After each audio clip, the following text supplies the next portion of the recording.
Huda Khamouche. Her job title is period campaigner. Oh my God, periods. Muslims can't talk about periods. Oh, so taboo. As a Muslim man, I don't even understand what that is. I'm just completely befuddled by the concept of menstruation. I mean, if you're not talking about your period, you're not civilized.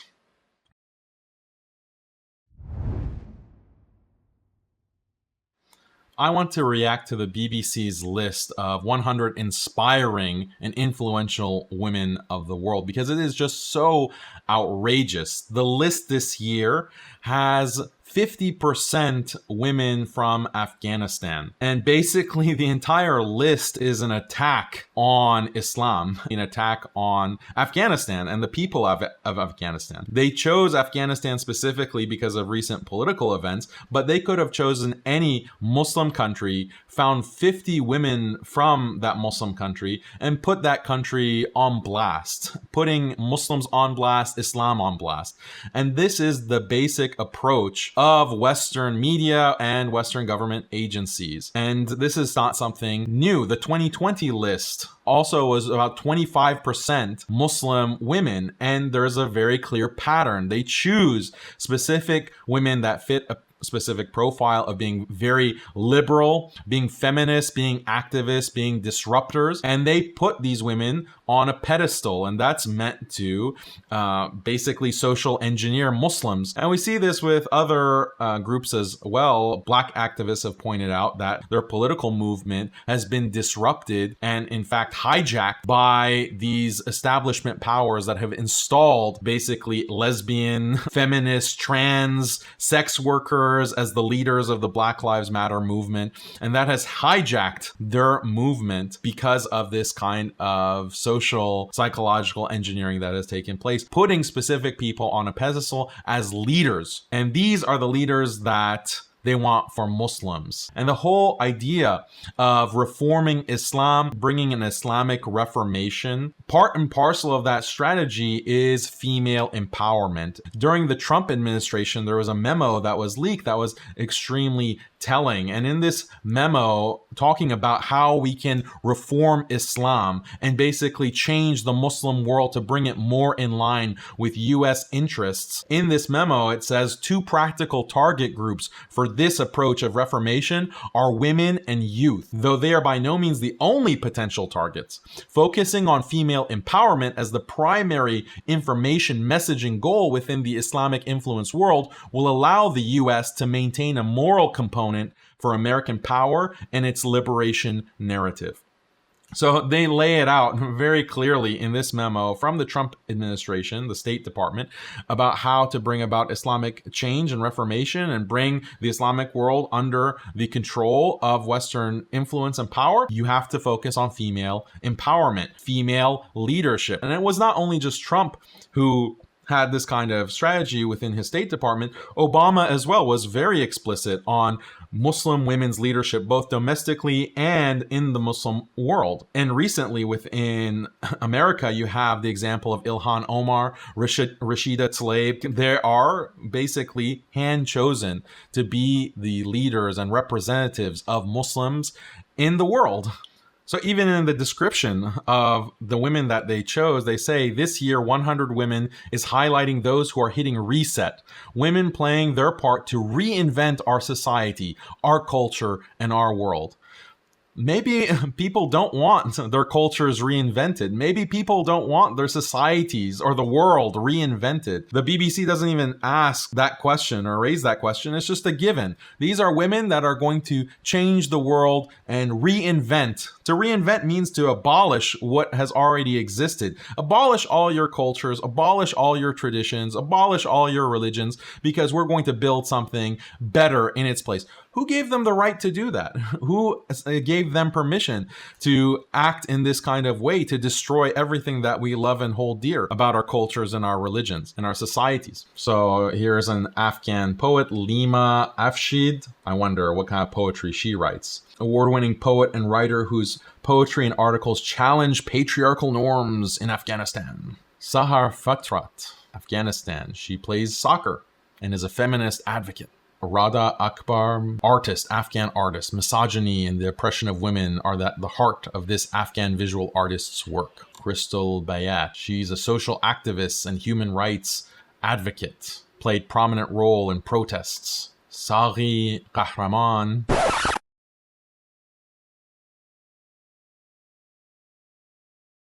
Iranian-Canadian writer and co-founder and president of the Iranian Queer Organization, bringing LGBT to Iran. Iman Leker from Egypt, a contemporary dancer at the Cairo Opera House and choreographer. Iman had to flee Egypt because of police persecution as an LGBTQ person. So this is a trans. Razia Barakzai. After working for the government at the presidential palace for a number of years in various capacities, Razia found herself without a job once the Taliban took power in Afghanistan. So she lost her job with the occupying forces. That makes her a hero.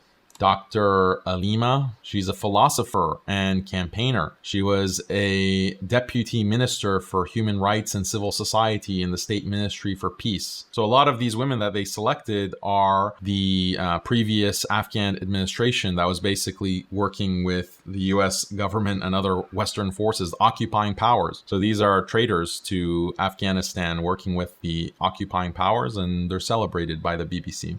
Najla Habibiar led projects for US aid and the World Bank, focusing on women's empowerment and climate change in relation to business. So that's not shady, working for the World Bank. So this is funny. Zarlasht Alemzai, a former refugee from Afghanistan herself, Zarlasht is co-founder and chief executive of the Refugee Trauma Initiative, an organization that provides psychological support to refugees. But here's what's interesting. She was one of the inaugural Obama Foundation Fellows in 2018, a group of 20 global leaders in civic innovation sponsored by former US President Barack Obama. So do these people not feel the conflict that you have Obama, who is the one who's creating these refugees? He played a big role in creating thousands, hundreds of thousands of refugees with the kinds of wars that he started in Libya and in Yemen and in many other parts of the Muslim world, with drone striking, Pakistan, Afghanistan, Iraq, on and on. All of these wars that are perpetuated by these presidents. How can you not feel guilty to associate with them and claim that you're trying to help refugees? The people who are creating the refugees, the administrations that are creating the refugees, you are being sponsored by them and funded by them. The hypocrisy is ripe. Fahima Mirzai, Afghanistan's first and only female whirling dervish dancer. So if you want to get on the BBC 100, become a whirling dervish as a woman. Shamsia Hassani, she is a female graffiti and street artist. Wow, so you can be doing graffiti and be featured by the BBC. So Nasreen Hosseini, she's a vet that studied at Kabul University. She grew up in Iran as a refugee, but returned to Afghanistan for her studies and later moved to Canada with a scholarship to study animal health. So she's just working in Canada and is Afghan, so that makes her one of the top 100 most influential. Razma, an accomplished musician, plays an instrument that is usually reserved for men. Which instrument is that? Basira Peyram, working for LGBTQ rights in Afghanistan. Now living in Ireland, she continues to campaign for recognition of Afghanistan's LGBTQ plus community and their human rights and freedoms. Rohila. Schoolgirl Rohila has been affected by the exclusion of girls from Afghan secondary schools since the return of the Taliban. Her favorite subjects are science and English, and she longs to be able to join her brothers on the school run each morning. That's it.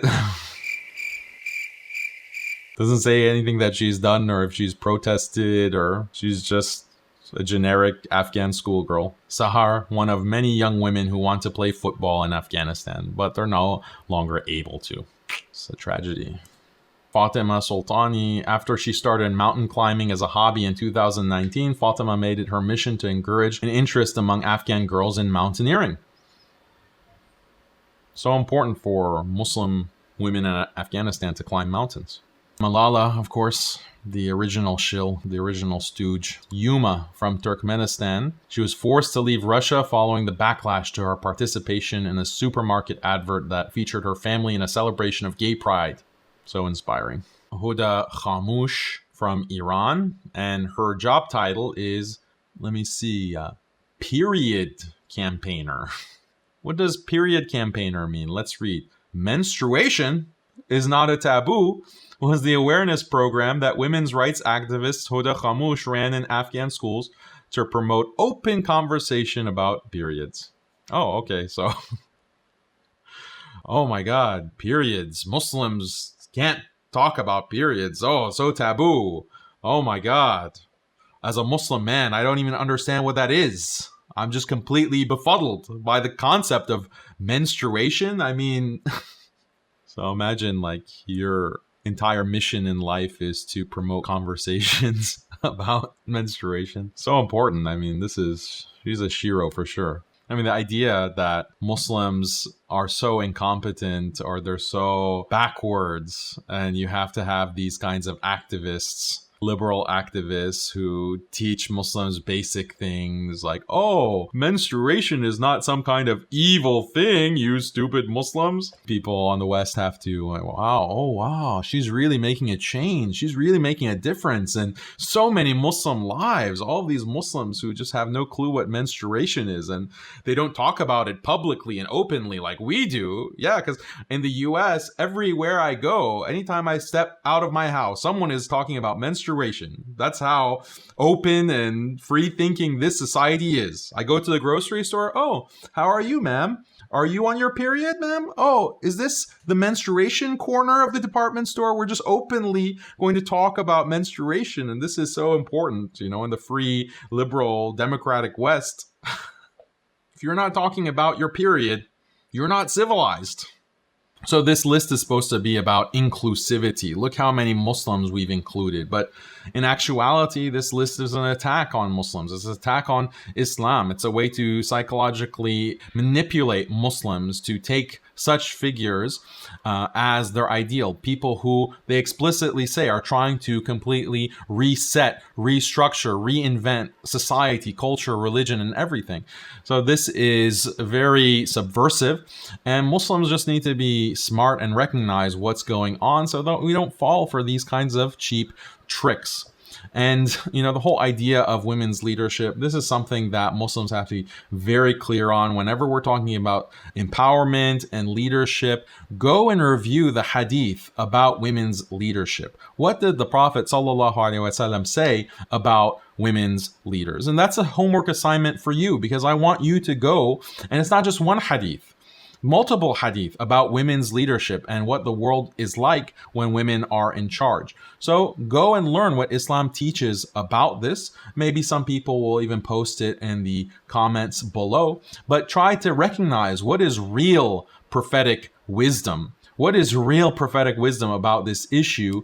And it's expressed very clearly in the hadith.